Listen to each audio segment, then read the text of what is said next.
went there, we were on the subways from the airport, and you had like two Hasidic Jews, like a couple black dudes with a basketball, and like things like right out of like an old show like Law and Order, and I'm just laughing my ass off. I'm like, these are not real people. Everybody is here for my amusement. Right. This, you know, that's how it was. Yeah. And then, It's happening. oh, it's crazy. Yeah. And so when you go to the subways in New York, especially in Manhattan, they're everywhere. They're fucking everywhere. So you drop here, you go, you're in the Bronx, you drop here, you go over here, and every time you get up, you're like, oh, there's a thing from Ghostbusters. There's there's Carnegie Hall. I mean, it's just like everywhere. And I thought to myself, I said, this is like Disneyland for adults. Mm-hmm. And your pass is your monorail. It's like I can go anywhere and just have fun, and it was a riot. But the thing is what I try to do is like, why can't everything be like that? Why does why can't you like not necessarily objectify everything in your life, but why can't you just look at everything like a video game and play it and have fun? Enjoy. And have fun. Mm-hmm. So for people in loans and people in real estate, their life becomes indistinguishable from their work oftentimes. Mm-hmm. So I've always said, why would you do anything other than insist that it's a good life? You know what I mean? Absolutely. It's a choice. Right. It's a choice. So who are you? So I am Monica Jones. Okay. And who Cross you are? Country Mortgage. Monica Jones, Cross Country Mortgage. Yes. So we met about a month ago? A few weeks ago? I think so. Maybe a little less. Yeah. So we had a mutual friend where I met Monica, and this was actually kind of interesting because Monica, our mutual friend, said, well, she did 144 transactions last year. And I said, no, she didn't. No, she didn't. She goes, well, I think that's what she said. And I'm like, well, we didn't do 144 transactions. Now, what's interesting is you're on the outskirts of Solano County, and your business is much more the Bay Area. The Contra Costa. Mm-hmm. Big ticket items. What's your average loan size, do you know? Like 416, roughly. Roughly. Yeah, average. 415 to 416 average. Is your average. Okay. Yeah. So you're doing big loan volume. Yes. Compared to most of the country, yes. So what was your loan volume this last year? 49.9. You did $50 million last year. Yes. You guys, this isn't a joke. You did $50 million last year. Yes. Yes. Now, I told you earlier that you're an anomaly to me because you see a lot of people who are top producing loan officers, and you were exactly what you were said to be. And when we met, this is one of the first things I asked. I'm like, "What'd you do last year?" And I remember. yeah. Because it didn't make sense to me because you're a very passive person. Mm-hmm. You're a relatively quiet person. Mm-hmm. And usually when you think of a top producing loan officer, you think of a kind of, gregarious, outgoing, this and that. We're going to charge and take the flag up the hill and, lead the troops and shit like that. And that's not you. No, it's not. So, and so you're an anomaly. You're different to me. So there's a lot of people like you who, don't want to be the in-your-face person. Yep. What do you do that's different? What do I do that's different? Well, I think one of the biggest things that has helped me with my business is I don't believe I'm in sales. I know I'm in sales, and I'm very aware of that, but that's never been my focus of how I'm growing my business or how I'm getting to where I'm going, right? I've always been focused on building relationships and trying to figure out for realtor partners, financial planners, other people that I'm working with, how can I provide value so that they will know, like, and trust me and want to refer me because they know I will help make them look good. And I will take great care of their clients, and I'm going to take something off their plate so they don't have to worry about the process. So what's really interesting to me, what you've done that's different than other people, is you've kind of hopscotched through the Bay Area. So your life travels took you from here to here to here to here. They're all different markets. Yep. But the real estate agents you work with are the agents from all those different spots. It's like Right. they have not left you. No. They have not found that local person. They're sticking with you. Right. You said something interesting before, is you said, well, I talk with them about what they need, and then if I don't know how to do it, you'll spend your free time researching and figuring out what it is that they're looking for, and then you'll learn it, and then you'll take it to them, and you'll train them and help them with it. Absolutely. So it's fair to say that you're definitely, your model is you're in service of others, you're in service of these realtors.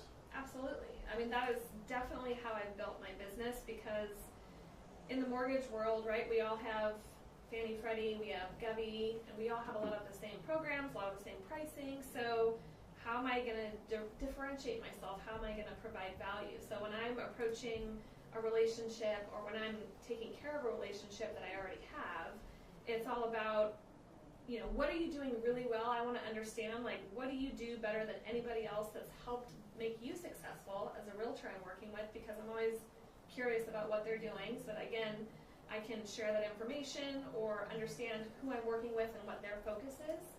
But then also, as much as I want to hear about what's working really well for them, I want to find out what doesn't work for you. Like, what are your pain points? What are you struggling with? What are your goals for this year that you want to attack in your business to take you to the next level?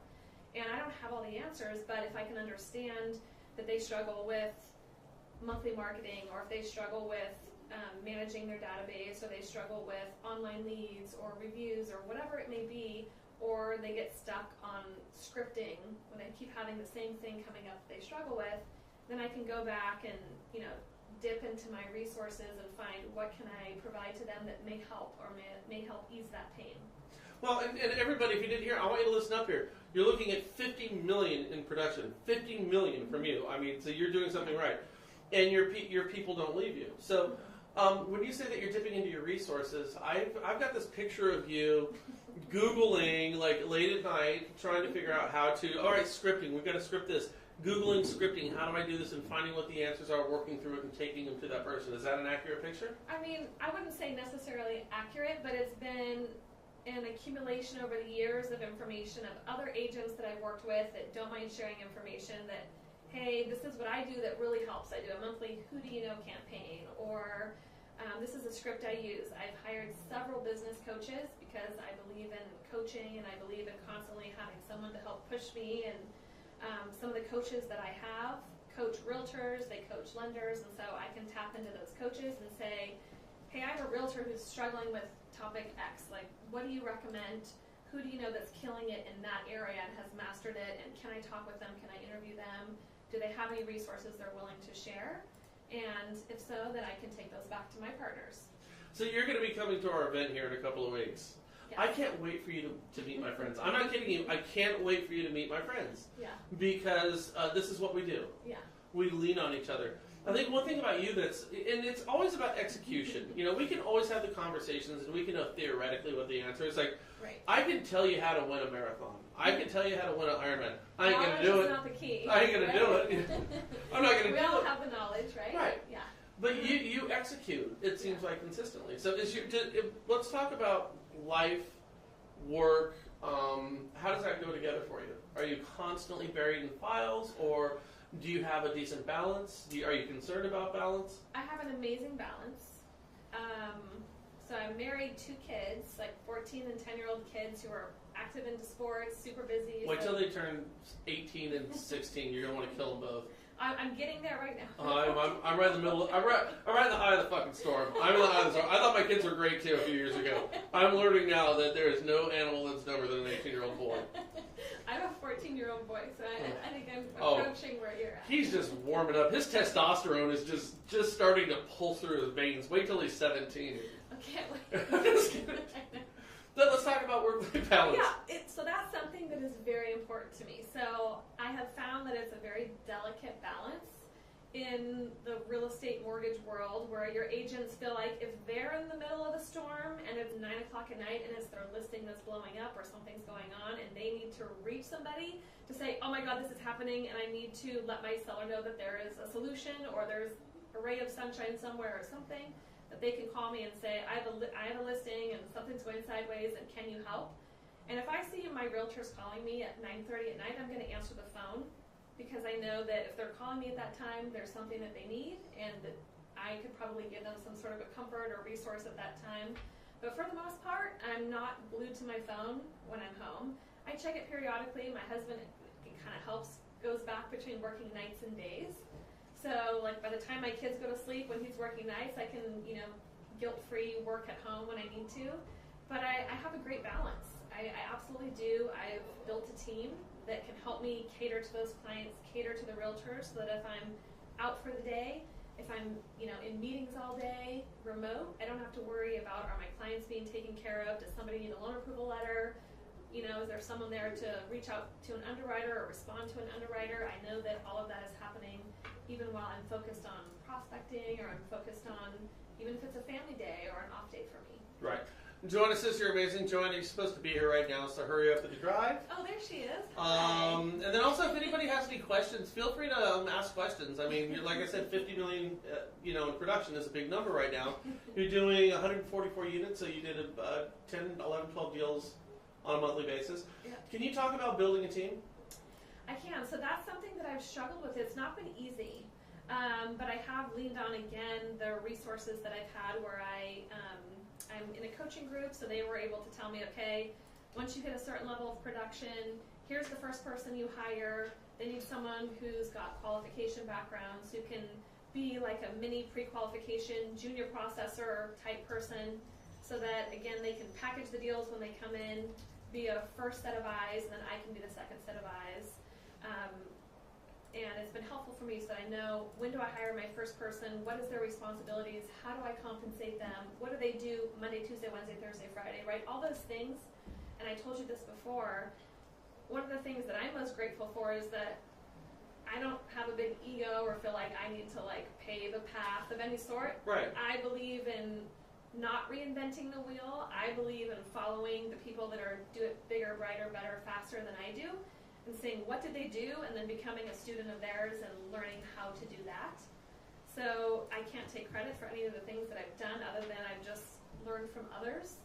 And so a lot of what I've done as far as how I'm hiring, when I'm hiring, it's been based on the teaching of other people that have bigger teams than I do, that have already been there. It's you are like the embodiment of humility with your business, and I think you really are too. And by the way, I mean that is the sincerest form of flattery to you. It's. I think when we can get our heads that are so big that we think we've got the answers to everything. Right. You're the opposite. You feel like you have the answers to nothing. I know I'm not that. Okay. So can we talk about that for a second? Yeah. So you were in. I just adore. I really do adore this about you. But you said, well, I'm not the greatest thing, and you're not great at anything necessarily. But you have a thirst to learn a little of everything. Yeah. And it's the term was, I'm going to nerd out on you. The term is arete, which is what the original Greek Olympian was. Which the idea wasn't to be great at one thing; it was to be good at a lot of things. Mm-hmm. And that's really kind of how it seems to me. That's how you approach your business. There, you want to be able to be proficient at a whole bunch of stuff. Is that true? Absolutely. I mean, I want to be valuable. So I am one of those people that by nature I am a people pleaser, right? I want to be really good at what I do. I want to serve people at a high level. And I am sincere in my desire to help others, whether that's my clients, whether that's my referral partners. Well, people don't leave you. They don't. My realtors I've had since I've gotten the business. So they know that I've got their back, and that whatever they need, whether it's whatever time of day or night, or whether, they've got a deal going sideways. Maybe it was their buyer who said they already had a lender and they never pushed it over to me, and now in the 12th hour the buyer's getting ready to lose their deposit, and Monica, can you give me a Hail Mary? No problem. I got it. And so one of the things that I'm most proud of is that, my team and I, we've built this reputation of, if anyone can do it, it's Monica and her team. And to me, that's something that has worked and earned, and something I'm super proud of. But we're not afraid to roll up our sleeves, get dirty, and we're problem solvers. I mean, in this business, you have to be a problem solver, because there's not always a pretty package that you get. Can we talk about communication? Mm-hmm. So, I've done a number of different studies and essays and interviews with real estate agents, and it's always communication. When a loan officer is losing a real estate agent, it's never about fucking a deal up. It's always about the fact that you didn't tell me it was getting fucked up while it was getting fucked up. Yeah. So tell me about communication. So communication, and one of the biggest things, so when I meet with a realtor, most realtors, especially really great realtors, when you meet with them, or even when you call on them for the first time, it's, no thanks, I've already got a lender, right? And it's like, of course, you're an amazing realtor. Every amazing realtor has a great lender. That's a given, right? But when you meet with them, when you talk with them, what do you love about your lender? What do you love about the mortgage business? And they'll tell you all the things that are going right about the mortgage business. And then when you take a step back and say, what do you hate about the mortgage business? And then they'll tell you, oh, I hate the appraisal process. I hate the last minute conditions. I hate the whatever. They'll tell you. And without them really knowing what they just said, they told you exactly what they hate about the lender they already told you they love. Right, and they're giving you a roadmap on how to get their business. And so you're saying, I know what your pain points are with the relationship that you currently have, and maybe you love this person, but these are the pain points that you've expressed you're experiencing. So then you can share with them what your process looks like. It's a little that's sneaky. different. It's a little sneaky. Not at all, right? No, it's not. Not at all, no. right? Like they're telling you, honestly, this is what I hate about what I experience with mortgage on a daily basis and what I do. And the reality is there's pain, but there doesn't always have to be. I mean, some things we can't control, right? But there's certain things that we can control, and some of it, like communication, is 100% something that's within our control. What's your month looking like right now? We just closed February. How many are you going to close? February, I think I closed 8 in February. For how much? Not my best month. A little over 3. Not your best month. Not my best month. 8 deals, $3 million. What a wonderful problem to have. Craig Gerbil, by the way, who's my friend up in the Seattle area and one of the genuinely wonderful people. Brian Phillips, I don't have an R-rated mouth today. I had an R-rated moment. So Craig says, tell us how you made the transition to a solo operator to having a team. Did you just gut it out until you couldn't afford it, or a full-time assistant? Craig brings up a really good point. So here's the problem and by the way, if you have any questions, let's bring them on. This is great stuff. We love it. Mm-hmm. The hardest thing that I ran about or getting a team is I'm not a natural manager of people. I kind of just do it and assume other people are going to instinctually figure out how to do it. Yeah. And then the other problem is that you're always going to be better at every component of the loan process than any assistant that you have.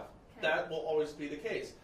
When can you cut that umbilical cord and say, okay, my assistant is good enough right now? How is that process done for you? And how many people are on your team? Tell me about your team. How many people? 3 people on the team. Okay.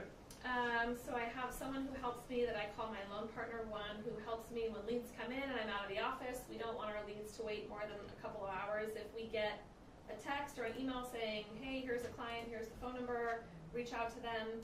We don't want that to go longer than 2 hours before we're reaching out. And if I'm out of the office at an event, I need somebody in the office full time that can help make sure that we're servicing that in a timely manner. I have 2 loan partners who also are processors. What does that mean, though? A loan partner? A loan partner to me means someone who knows how to analyze income. Are they licensed? One of my loan partners is licensed. Okay. Who knows how to analyze income, who knows guidelines, who knows how to qualify a loan, who can take a loan essentially from when the client sends their documentation in. They know how to look at it. They know what's what, and then they can take that file from contract to closing. So I don't use a traditional processor because I felt like there's an extra step or an extra hand in the pot at that point, and I felt like it was losing time because by the time the file leaves my team, it's so buttoned up, it's so dialed in, we already know it qualifies, that taking it to a processor at that point was just adding another layer, another day, 2 days, and we're all about speed and efficiency. You have to have a company who's cool with that, though. Absolutely. So basically, we're changing the definitions here. You have a loan assistant who's performing the job of a crack processor for you. Yes. In-house. I mean, that's what it boils down to. They understand the whole process from one that deals. They're a crack processor who's nice and friendly and can work with clients. Now, okay, so sometimes those don't go together. No, they don't. Really? Okay, no. Okay, so let me ask you this: when did you know that you, as an individual producer, needed to take on an assistant? Where was your volume, and what was the process? So, where it started for me was, and I think the rule that I've kind of followed is once you start closing 5 loans a month, okay, you're ready to hire your first person, your first full-time person.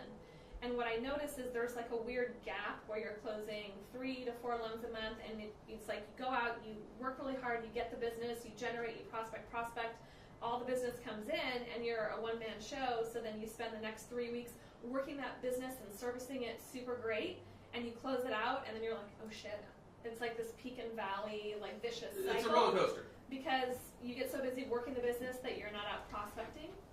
And so what I learned is that, okay, I'm not ready for a full-time person. So once I was closing 3 deals a month consistently, I spoke to my branch manager at the time and said, I need extra help. I want to be able to get these deals in, but still be able to make my calls, still go out and, get face-to-face and be supportive and be known and I don't want to be out of sight, out of mind. You just said something I think that's really important, and I think this is why we have the cycle. And tell me if you think I'm wrong. Is you understand how to prospect for the agents. Your business got to the point to where something had to give. Right. So you were either going to become a glorified processor. Right. And you said, I don't want to do that. I want to keep prospecting. I want to keep balance. So, but you kept your sales in front of you. Yes. You said, I need to keep doing this, and it's continuing. Otherwise, then the next month sucks. Right. I saw enough times what happened of when I don't continue to prospect. It was a consistent pattern of great month, crap month. Great month, crappy month. So I want to address this one. So Brian Phillips says, how do you work with the realtors that are high stress and average producing? Now, do you have any agents that you're working with that are okay, they're kind of a pain in the ass, and do you work with that person? Do you move on, or how do you deal with that? Absolutely. So I think the biggest thing that we can do as a loan agent is lead by example. So when I have someone who's on the phone that's high stress and I know that there's no reason for it, or we're okay and we're in a great position, or whatever the case may be, I do whatever I can to lead by example and reassure them that we've got you, we're in great hands, we're on track, we're not going to let you down, we've got it, to just help calm them down. And sometimes with those agents, it's getting them face to face. The other thing is sometimes when you go a little bit deeper with an agent, you can say, let's meet for lunch and let's talk to them. Like, what's going on for you? What are your goals? What do things look like? And sometimes people will share personal information about that you'll understand where their stress level is coming from, or where their fear more than anything is coming from. And again, the more you can tap into what is their pain, whether it's personal, it's business, it's whatever, then you realize, how can I support that person? And sometimes it's not business related. Sometimes it's, I'm stressed out about money and I have all this other stuff going on.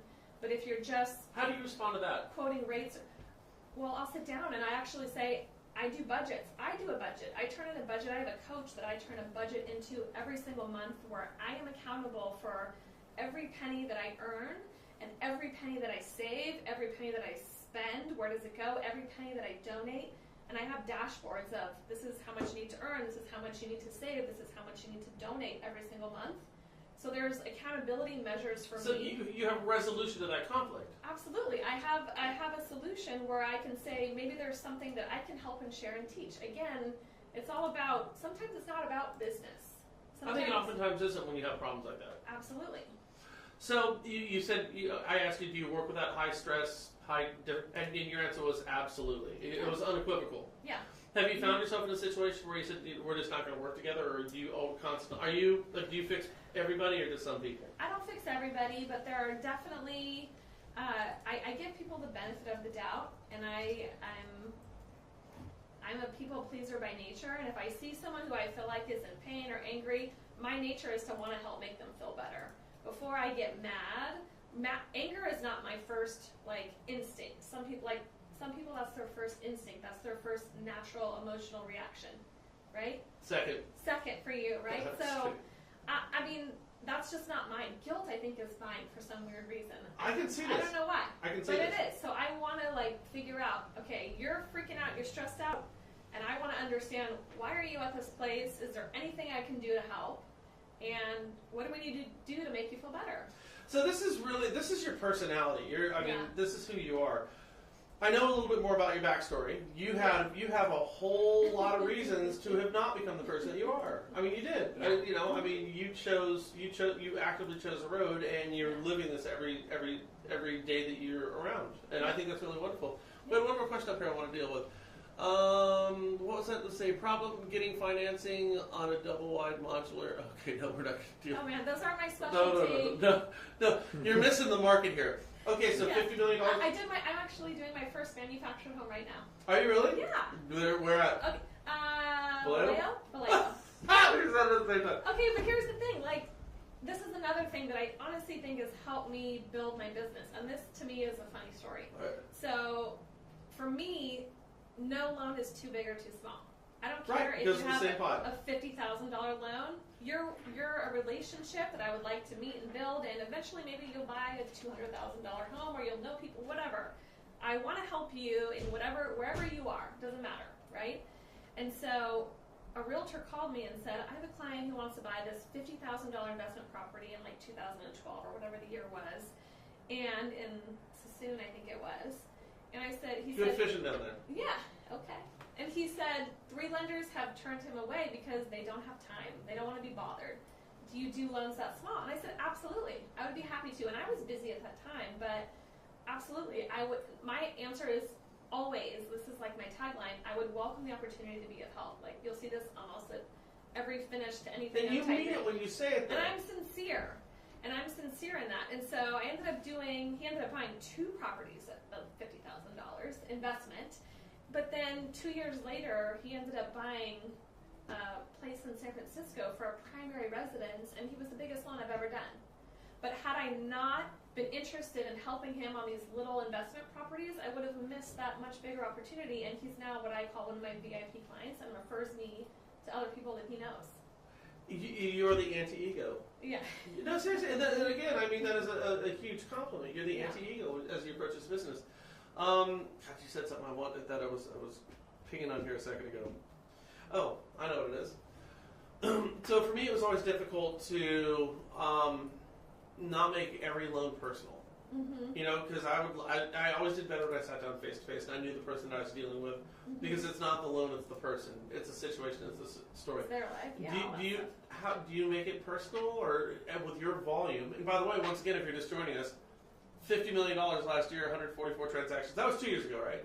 144 2 years, 120 last year. 120 transactions, about close to $50 million. I mean, remarkable numbers. 49.9 last year, 55.6 the year before. Not that anybody's counting. Which is funny because you're very passive in nature. You're very nice and you're helping people. But you know, there's a honey badger, you know, in here somewhere. It's definitely there. Okay, Yeah. so let me ask you this: how do you not make it personal? You can't do that type of volume when you're taking on everybody's problems. Yeah, again, I think I approach it from like, okay, they have an issue. It's almost like a puzzle. How do we fit the puzzle pieces together? How do we paint the right picture? How do we put the package together in a way where it's going to work and they can get into the house they want? So for me, it's like problem, solution. How do we figure out how to make it work? Conflict resolution. Yeah, conflict absolutely. resolution. I want to get through a couple of these questions here, so let's see if we can answer them pretty quick. We don't want to stand too long here.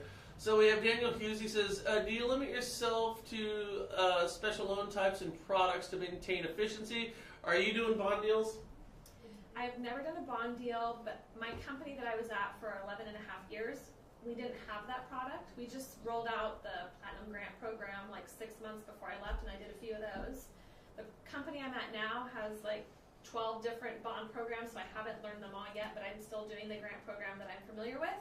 So I absolutely will dip into every program that I am able to get into. And again, I don't feel like I have to be the master, but I'm really good at asking questions or saying, I can go to my company, which I've done, and said, who does the most bond deals or who does the most of these? And they'll tell me, and then I'll go and ask them. Again, I'm not afraid to ask questions or to go to the person who has more information than I know I do. And I think you answered the question. You're not turning loans down. You get the $50,000 loans coming in front of you. Absolutely not. Yeah. Okay, so he says, well, you just started answering my question. We just started answering my question. Okay, so we have Brian Phillips down there. He says, what's your method for staying in front of your database and clients that you've closed before? Aside from drip emails and your CRM. Do you have, what are you doing? What's your marketing? So I mean, your marketing is going out and helping people and filling with voice. Yeah. That's a kind of esoteric type of, vague, answer. I think what people are looking for is a regimented, here's the junk in the funnel, here's the conversion rate, here's the deals. I mean, so what I think I'll tell you is that I'm not the best at working my database from a marketing perspective. I'm getting better about staying in touch with past clients where, so in the last year and a half, we've implemented Jungo as our CRM. And the game Jungo as our and I wasn't sure, is it Jungo, is it Jungo? And I just was at a training with the actual is it a GIF or a Jungo people were there, and I said, is it Jungo, is it Jungo? It's Jungo for the record, it's Jungo. Okay. That can go to bed, that whole issue. Okay. It's Jungo. I say Jungo though, sorry, I'm used to it. But we've built out, so someone that I hired to be on my team, the first 6 months, all she worked on was building out touch points and follow up and ways to connect with our database with leads. And now we're getting to the point where we can really build follow up with our closed database. So that is something I've not mastered, but I imagine it's going to be hugely beneficial.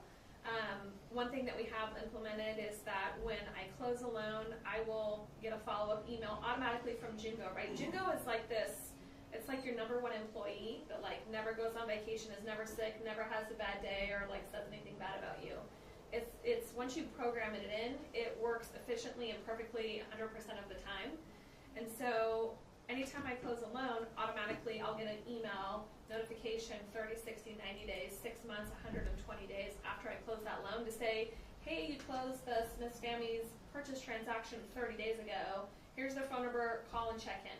Because it's impossible to remember all of these things automatically in our heads. We just can't keep all this information. But when I get that notification pop up for me, then it's like, oh my gosh, I can't believe it's already been 6 months. Like, yes, I'm going to call them.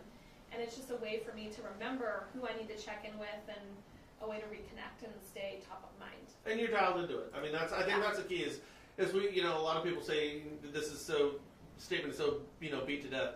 What's the best CRM? It's the one that you use. You actually use. And that's right. Really the truth. Yeah. So if you're talking to somebody right now who is struggling with their production, doesn't really have a solution to get to the next step, what advice would you give them? The advice that I would give them is more leads solve all problems, right? So how do you get more leads? And it's just working harder than anybody else. Keep going. I want to write that down. Okay. So hold on. I need to write that shit down. That is great. More leads solve all problems. I mean, right? It's the more leads you can get. It's a numbers game. The more you'll be able ultimately to convert. The more deals you have. The more relationships you can build. The more people you're talking to. So how do you do that? You make more calls. You go out. You see more people. You get face to face. In the coaching program I'm in, it's about how many people are you getting belly to belly with. And a big part of that is getting belly to belly, why that's important and not just the drive-by office visit is let's have a deeper conversation. I want you to be able to connect and tell me things that you're not going to tell me if I'm just driving by your, popping through your office or I'm hitting up 20 other people in your office. Like, let's really sincerely connect. Let's build a relationship. And so it's just seeing more people, talking to more people, and it's a numbers thing, right? I mean, if you talk to 10 people a week, you're not going to get the same amount of leads in business as someone who's talking to 80 people a week. Right. It's that simple. I say something very similar. I say if two people are having a conversation about real estate, you need to be in the middle of it somehow. Right. Get in the middle of conversations about real estate and good things happen. Right. Hold on. How do we spell your full name here? Monica Jones. So Monica? Yep. Love that. That is such a great line. More leads solve all problems. You want to grow. Absolutely. You're not happy with where you're at right now? You're making a small fortune. I'm totally happy. But I definitely have a growth mindset. I'm hungry, I'm driven, and I like to push the boundaries, and I like to push You're myself. You're like this little Napoleonic figure. You don't think that you want to take over all of Europe, but you really all do. All 5'1" of me. No, and I love it. And like I said, and for those of you who are coming out here to Vacaville, when you have one-on-ones and spill drinks together, you'll get to know your backstory makes this really, really compelling, and it does. But you quietly are going to, you want to get bigger, and yet you're a top 1% loan officer in the country. Again, nearly $50 million in production right here. Okay, so let's see. Converting more leads, solve all problems. That's my good friend Michael Fisher there. Michael Fisher is great with working with loan officers, converting more leads. And what he's getting at here is we don't talk, so lead generation for what we do, people like Michael Fisher and myself, is we lead generation is the easy part. Lead conversion is the bottleneck. It's the next step. It's the bottleneck. Right? What do you have in place for lead conversion? I wouldn't say that I have a great, amazing solution to lead conversion other than more touches, don't give up. And one of the things that, my loan partner who helps me follow up with leads, and that we've had to talk about is don't tell yourself a story, right? You've called this person 4 times, they haven't called you back. So what do you want to do? You want to say they're not interested, they don't want to talk to me, they're not a buyer, they're not real. And so one of the things we have to do is say, knock it off. They haven't told us that. We don't know that. They could be on vacation. They could be having something going on in their family. Mm-hmm. They could be whatever in the midst of a big project at work and they're just stressed out and can't deal with anything else right now on top of their plate. But what I've found that is if we're consistent and we continue to check in, follow up, and in our attempt to provide value when we're doing some of these checkups, not all. Some of them are just calls and we're leaving messages, but some of them are, if it's going to be a video, if it's going to be an email where we're trying to, hey, here's what's going on in the market. As you know, we want to be your resource. We're here to help. If there's anything we can do, feel free to give us a shout.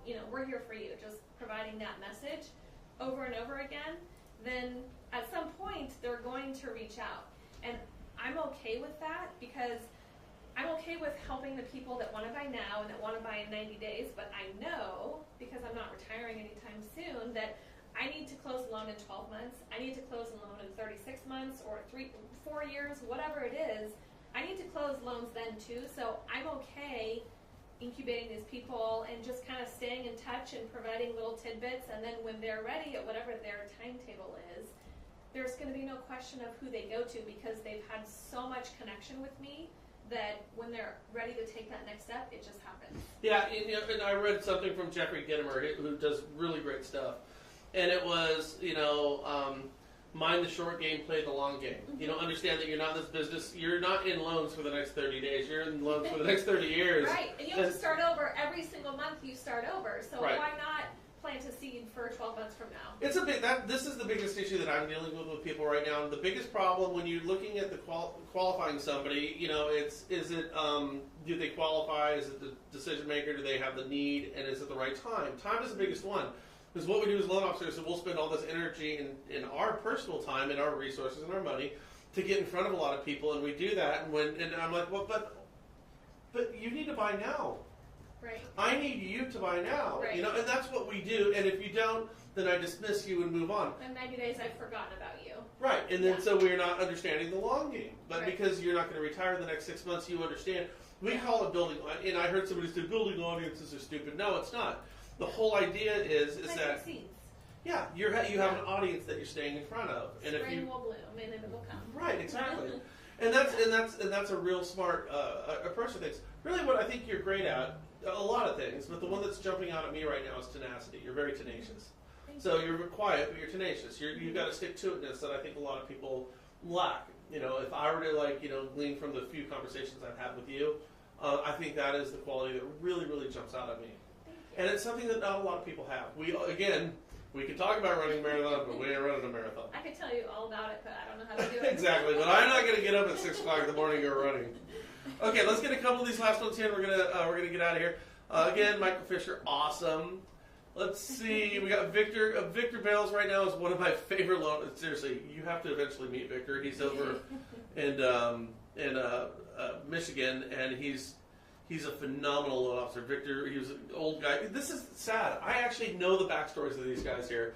Victor's an old Ford guy who was an engineer who got into loans and decided he was going to build his own systems from the ground up, and he's done it, and he's awesome, and he's got a contagious personality. Awesome. I can He's learn rad. from him. Oh, what's that? Yeah, I can learn from him. You could. Everybody can learn from Victor. Everybody can learn from Michael. Okay, so Joanna Lockhart, that's key. Everything is to their time frame, not yours. That's right. We're in the service of other people. We got Craig, who says, great show. Craig, by the way, I'm going to be up in Seattle speaking at the Puget Sound Mortgage something Association at the something on the 14th of next month. I would love to sit down with you, my good friend, and have a beer. And with that said, Monica, this has been so wonderful. Thank you so much for your time. Thank you. We'll see you guys soon. Some of you will see you in a couple of weeks. Bye.